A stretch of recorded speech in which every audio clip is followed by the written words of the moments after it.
Assalamualaikum warahmatullahi wabarakatuh. Alhamdulillah rabbil alamin. Allahumma sholli ala Muhammad wa ala ali Muhammad.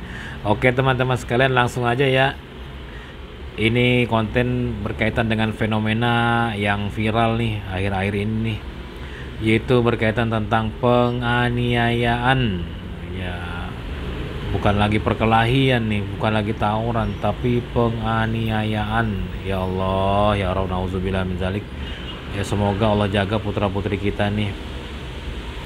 Nah, di sini yang jadi pertanyaan buat kita nih, apa yang salah? Kok bisa orang-orang yang berada di zona pendidikan melakukan hal-hal yang tidak berpendidikan, kan gitu? Masalahnya di mana teman-teman nih?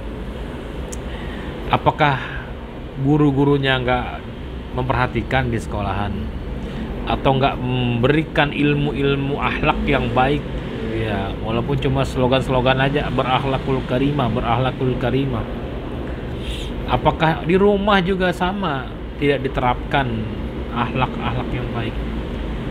Ya, mungkin semua orang tua menginginkan anak yang berakhlak baik, dan mereka akan berupaya untuk menciptakan bagaimana putra-putrinya menjadi orang yang berakhlak baik. Begitu juga di sekolah, mungkin sudah diperhatikan, tapi ternyata nggak berefek. Nah, ini permasalahan di mana ini? Jangan-jangan kita yang membuat sistem akhlak manusia ini justru malah sendirinya nggak berakhlak nih. Justru kita yang nggak berakhlak nih. Iya.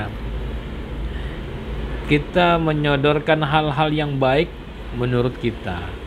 Kita membangun sistem-sistem yang baik menurut kita. Artinya apa? Ketika segala sistem yang kita bangun itu hanya menurut kita, gitu kan, mengabaikan yang namanya tuntunan, menyelisihi yang namanya tuntunan, ini berbahaya, jelas sangat berbahaya. Jadi berbelok arah. Maksudnya baik tapi dapatnya buruk. Begitu teman-teman. Sama dengan setan dari kalangan bangsa jin. Mereka kalau nggak bisa membuat orang itu jahat, mereka akan menjadikan orang itu merasa baik. Lalu dia akan terus merasa baik, menjadi orang baik, lupa bahwa kebaikan-kebaikan yang dilakukan itu berada di jalan kesesatan. Kenapa? Karena tidak ada tuntunan, kan gitu. Cuma berdasarkan keinginan-keinginan. Kalau cuma mengandalkan keinginan-keinginan tanpa menjadi orang Islam, bisa teman-teman.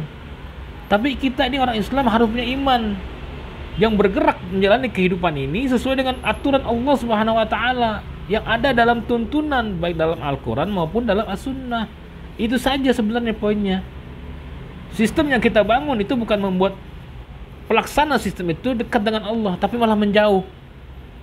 Dan bukan pelaksana sistem aja yang menjauh, kita pembuat sistem justru malah kadang-kadang yang melanggar sistem tersebut. Justru kadang-kadang malah yang mengabaikan sistem tersebut. Kenapa? Karena kita pembuat sistem, gitu. Jadi sangat berpotensi untuk melanggar sistem tersebut. Nauzubillah min zalik ya. Contohnya banyak. Pembuat sistem keamanan justru yang melanggar adalah pembuat sistem keamanan tersebut. Pembuat anti korupsi, iya kan, agar tidak banyak korupsi, justru dialah yang melakukan korupsi. Nauzubillah min zalik ya. Itu fenomena yang terjadi teman-teman. Jadi berpikir kembali, ayo kita refresh kembali, kita recharge kembali. Sistem yang selama ini kita bangun itu arahnya kemana? Apakah membuat diri kita ini semakin takut dengan Allah, semakin dekat dengan Allah, atau tidak?